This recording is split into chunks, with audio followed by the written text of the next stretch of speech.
Good morning, this Thursday, the 9th of May. I'm Grady Wolfe, market analyst with Bell Direct. Wall Street closed mixed again on Wednesday as investors reacted to comments made by several Federal Reserve officials this week, signalling rates need to stay higher for longer in order to tame inflation to the target rate.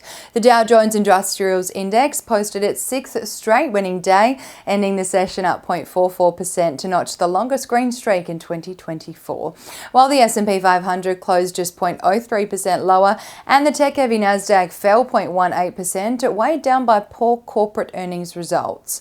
Uber shares fell 5.7% on Wednesday after the rideshare giant posted an unexpected net loss and weaker than expected booking revenue, while Tesla shares dipped 1.7% on reports the company allegedly committed wire fraud as part of a probe into Tesla's autopilot system, and that's according to Reuters.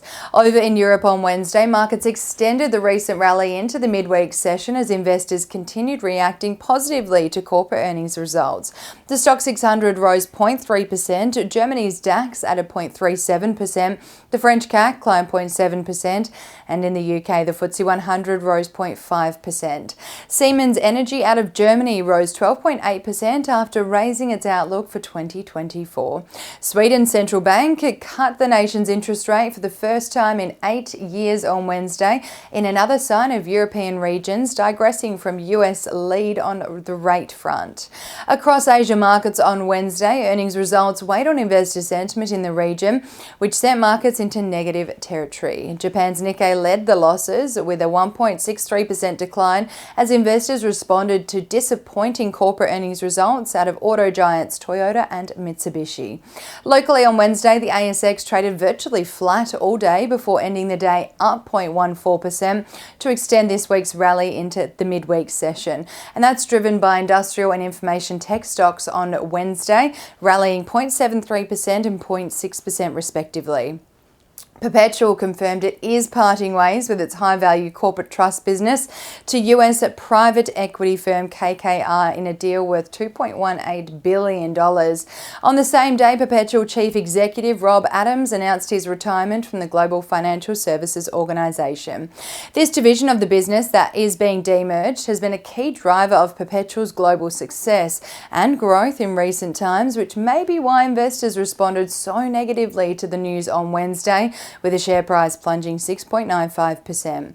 Goodman Group hit a record high intraday yesterday before some investors took some profits after the industrial property company released an impressive third quarter update, including upgrading FY24 guidance or earnings guidance for the second time, with the company now expecting earnings per share growth of 13% in FY24. Goodman reported 4.9% like-for-like net property income growth on properties in its partnership, 98% occupancy across the partnerships, $80.5 billion total property portfolio value, and the leasing of 2.3 million square metres across the platform over the last 12 months, equating to $369 million of rental income per annum. Ahead of the local trading session here in Australia for this Thursday, the SPI futures are expecting the ASX to open Thursday's session down 0.24% on global market turbulence overnight. One Aussie dollar is buying 66 US cents, 102.35 Japanese yen, 52.57 British pence, and 1 New Zealand dollar and 10 cents. On the commodities front this morning, oil is trading 1.1% higher at $79 US dollars and 24 cents a barrel.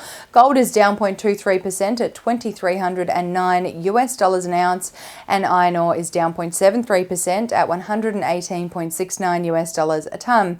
And now let's dive into some trading ideas for your consideration today. Bell Potter has increased a 12-month price target on Alpha HPA from $1.75 to $1.95 and maintained a spec buy rating on the specialty metals and technology company following the release of a comprehensive market update, including an increase in the price outlook for HPA equivalent, increased demand, and Alpha HPA's high purity aluminium products having value-adding applications across lithium-ion battery, micro-LED, and semiconductor manufacturing. And Trading Central has identified a bullish signal on New Farm following the formation of a pattern over a period of 10 days, which is roughly the same amount of time, the share price may rise from the close of $5.25 to the range of $5.57 to $5.65, according to standard principles of technical analysis. And that's all for this Thursday. Have a terrific day, and as always, happy investing.